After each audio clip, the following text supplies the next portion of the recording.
नमस्ते बच्चों। कक्षा 7 विषय विज्ञान और अपने इसके 14वां जो लेसन है विद्युत धारा तथा इसके प्रभाव, इसके बारे में अपने पहले पढ़ चुके हैं और इसके क्वेश्चन उत्तर देखते हैं। तो देखो पहला क्वेश्चन क्या दे रखा है। पहला क्वेश्चन दे रखा है कि विद्युत परिपथों के निम्नलिखित अवयवों को निरूपित करने वाले प्रतीक अपनी नोटबुक पर आपको बनाने हैं। संयोजक तार का सीधा सा इस प्रकार बना दोगे।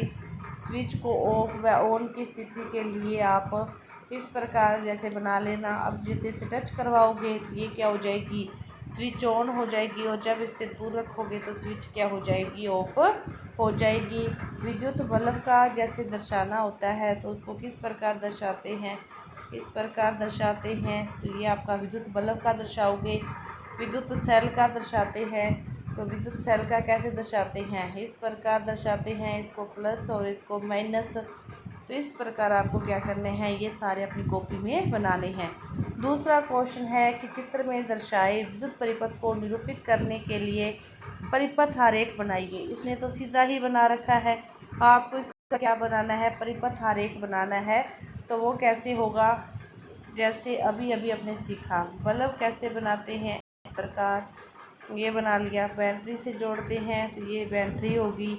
उसके बाद यहाँ पे स्विच बनानी है तो एक ऐसे और इस प्रकार इस स्विच को ऑन करना है। और ये बल्ब है, इसके चारों तरफ आप इस प्रकार लाइट बना लोगे। तो इसको दर्शाने के लिए आप क्या करोगे, इस प्रकार डायग्राम बनाओगे। तीसरा क्वेश्चन कि चित्र इसमें दर्शाए 4 सेल हैं, रेखाएं खींचकर यह निर्दिष्ट कीजिए कि 4 सेलों के टर्मिनलों को तारों द्वारा संयोजित करके आप कैसे बैटरी बनाएंगे। तो इसका जो प्लस है, इसका जो माइनस है वो इसके प्लस से, इसका जो माइनस है वो इसके प्लस से, इसका जो माइनस है वो इसके प्लस से, और ये वाला सिरा इस वाले सिरे से ऐड होगा। जिस प्रकार इससे क्या बनेगी, बैटरी बनेगी। इसके बाद देखो चौथा जो क्वेश्चन है, चौथे क्वेश्चन वाला क्या कहते हैं, इस चित्र में दर्शाए कि परिपथ में बल्ब दीप्त नहीं हो पा रहा है। तो क्या आप इसका कारण का पता लगा सकते हैं। तो हाँ बिल्कुल, क्योंकि इसकी जो बैटरी है इसमें सेलों के दोनों के प्लस और एक का भी प्लस और दूसरे का भी प्लस दोनों को ऐड कर रखा है। तो इस प्रकार इसमें विद्युत धारा प्रवाहित नहीं होती। जब सेलों को संयोजित करते हैं, अपने तीसरे क्वेश्चन में भी किया था, एक सेल का धन टर्मिनल दूसरे सेल के ऋण टर्मिनल से जुड़ता है। तो इसमें से जो सेल है वो गलत लगे हुए हैं, और यदि इसको उल्टा करके यहाँ पे लगाया जाएगा तो ये बल्ब है वो क्या हो जाएगा, दीप्त हो जाएगा। इसके बाद देखो पांचवा क्वेश्चन, विद्युत धारा के किन्हीं 2 प्रभावों के नाम लिखिए। तो विद्युत धारा के प्रभावों के बारे में आप लिख सकते हो, विद्युत धारा का तापीय प्रभाव, विद्युत धारा का चुंबकीय प्रभाव। तापीय प्रभाव किसे कहते हैं कि जब किसी विद्युत परिपथ में जब विद्युत धारा प्रवाहित होती है तो वो तार क्या हो जाती है, गर्म हो जाती है। इसे क्या कहते हैं, विद्युत धारा का तापीय प्रभाव कहते हैं। और उस चुंबकीय प्रभाव क्या कहलाता है, जब किसी विद्युत धारा के तार में धारा प्रवाहित होती है तो उस तार के चारों ओर एक चुंबकीय क्षेत्र उत्पन्न हो जाता है। इसे क्या कहते हैं, विद्युत धारा का चुंबकीय प्रभाव कहते हैं।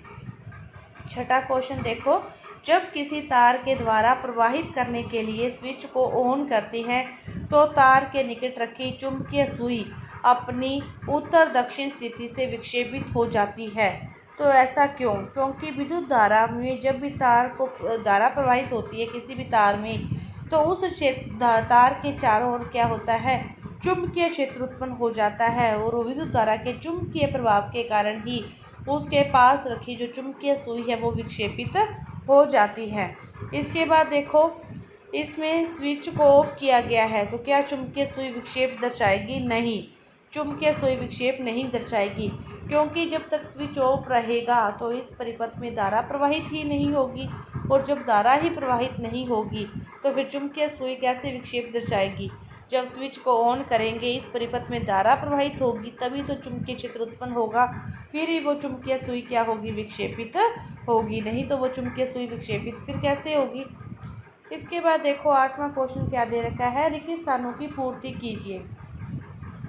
विद्युत सेल के प्रतीक में लंबी रेखा जो विद्युत सेल को दर्शाते हैं इस प्रकार, वो बड़ी रेखा है वो धन टर्मिनल को, और छोटी रेखा कौन से टर्मिनल को, रन टर्मिनल को निरूपित करती है।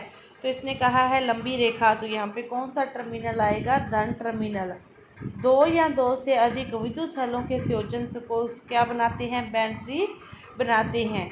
और जब किसी विद्युत हीटर के स्विच को ऑन करते हैं तो इसका अवयव क्या हो जाता है? रक्त तप्त लाल हो जाता है। और विद्युत धारा के ताप या प्रभाव पर आधारित सुरक्षा युक्ति को क्या कहते हैं? फ्यूज कहते हैं। क्या कहते हैं? फ्यूज। विद्युत धारा के ताप या प्रभाव पर जो आधारित युक्ति है उसे फ्यूज कहते हैं। इसमें से बताना है कि कौन सा कथन सत्य है और कौन सा असत्य है। तो देखो पहला कथन क्या दे रखा है कि दो सेलों की बैटरी बनाने के लिए एक सेल के रन टर्मिनल को दूसरे सेल के रन टर्मिनल से संयोजित करते हैं। तो यह क्या है? असत्य है, क्योंकि एक सेल के रन टर्मिनल को दूसरे सेल के धन टर्मिनल से संयोजित करते हैं, रन टर्मिनल से संयोजित नहीं करते। तो ये क्या हो गया? असत्य। दूसरा क्वेश्चन कि जब किसी फ्यूज में से किसी निश्चित सीमा से अधिक विद्युत धारा प्रवाहित होती है तो वह पिघलकर टूट जाता है। तो यह क्या है? सत्य है। यह क्या है? सत्य है। और विद्युत चुंबक चुंबकीय पदार्थों को आकर्षित नहीं करता। तो क्या ऐसा होता है कि फिर विद्युत चुंबक किस काम का? तो यह गलत है। विद्युत घंटी में विद्युत चुंबक होता है। सत्य है, विद्युत घंटी में विद्युत चुंबक होता है। इसके बाद देखो 10वां क्वेश्चन की क्या विद्युत चुंबक का उपयोग किसी कचरे के ढेर से प्लास्टिक को पृथक करने के लिए किया जा सकता है? तो विद्युत चुंबक चुंबक की तरह चुंबक है तो वह लोहे की वस्तुओं को ही आकर्षित करता है। तो प्लास्टिक में कोई भी चुंबकीय गुण नहीं होते, तो फिर वो प्लास्टिक की थैलियों को अलग कैसे कर देगा? प्लास्टिक की वस्तुओं को अलग कैसे कर देगा? नहीं, लोहे की चीज़ों को ही अलग करने के लिए अपने उसका यूज़ कर सकते हैं। प्लास्टिक की चीज़ों को अलग करने के लिए अपने उसका यूज़ नहीं कर सकते। इसके बाद देखो 11वां क्वेश्चन क्या है कि मान लीजिए कोई विद्युत मिस्त्री आपके घर के विद्युत परिपथ में कोई मरम्मत कर रहा है, तो वह तांबे के एक तार को फ्यूज़ के रूप में उपयोग करना चाहता है। तो क्या आप उससे सहमत होंगे? तो फ्यूज क्या होता है? एक सुरक्षा कवच होता है जो विद्युत उपकरणों की सुरक्षा करता है कि कई बार ज़्यादा मात्रा में विद्युत धारा प्रवाहित हो जाती है तो फ्यूज क्या हो जाता है? टूट जाता है और आगे किसी भी प्रकार की कोई भी परेशानी नहीं होने देता। तो इसीलिए मानक फ्यूज तार का उपयोग करने की ही सलाह दी जाती है, या फिर एमसीवी का उपयोग करके अपनी दुर्घटनाओं को बचा सकते हैं। तो विद्युत मिस्त्री उचित फ्यूज तार का उपयोग नहीं करेगा तो फिर उससे क्या हो जाएगी? जो साधारण बिजली के तार का उपयोग है वो अधिक हो जाता है और अत्यधिक जो धारा प्रवाह के कारण तारों में फिर गर्म होने का जो खतरा है वो बढ़ जाता है। तो फ्यूज एक हमारे लिए सुरक्षा उपकरण है। इसके बाद देखो 14.4 में दर्शाए के अनुसार एक सेल होल्डर बनाया गया है। इसे एक स्विच और एक बल्ब से जोड़कर कोई विद्युत परिपथ बनाया है। जब उसने स्विच को ऑन की स्थिति में किया तो बल्ब दीप्त नहीं हुआ। परिपथ में जो संभावित दोष है उसको पहचानने में आप उसकी सहायता कर सकते हो। तो संभावित कारण क्या हो सकते हैं कि बल्ब या तो फ्यूज हो सकता है या फिर ख़राब हो सकता है, या फिर जो सेल है वो ठीक से जुड़ी ना हो सके। कई बार कनेक्शन ढीले होते हैं, मतलब अपने तारों को जो जिनका अपने जोड़ लगाते हैं कई बार सही मात्रा में नहीं लगते, उनको दोबारा चेक करके देख सकते हैं। कोई स्विच है वो अच्छे से काम नहीं करता, वो ख़राब हो सकता है, या फिर सेल पुराना हो सकता है, सेल की जो शक्ति है वो भी क्या हो सकती है? समाप्त हो सकती है। इसके बाद देखो 13वां क्वेश्चन क्या दे रखा है? 14.25 में दर्शाए गए परिपथ में जब स्विच ऑफ की स्थिति में है तो क्या कोई भी बल्ब दीप्त होगा? जब स्विच ऑफ की स्थिति में है तब कोई भी बल्ब दीप्त नहीं होगा। क्यों नहीं होगा? क्योंकि जब विद्युत परिपथ ही बंद है तो बल्ब दीप्त कैसे हो जाएगा?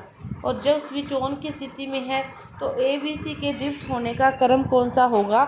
जब स्विच ऑन की स्थिति में होगा तो परिपथ पूरा हो जाएगा और जो सभी बल्ब है वो एक साथ क्या हो जाएंगे? दीप्त हो जाएंगे। ABC तीनों बल्ब क्या हो जाएंगे? एक साथ दीप्त हो जाएंगे। तो ये आपका देखो 13वें क्वेश्चन में कि जब परिपथ ऑफ है, ऑफ ही है परिपथ, तो विद्युत धारा ही प्रवाहित नहीं होगी, तो फिर कोई भी बल्ब दीप्त नहीं होगा। जब ऑन होगा तो सभी ही बल्ब दीप्त हो जाएंगे। तो आपके 14वें पार्ट के जो क्वेश्चन उत्तर हैं ये पूरे हुए। धन्यवाद।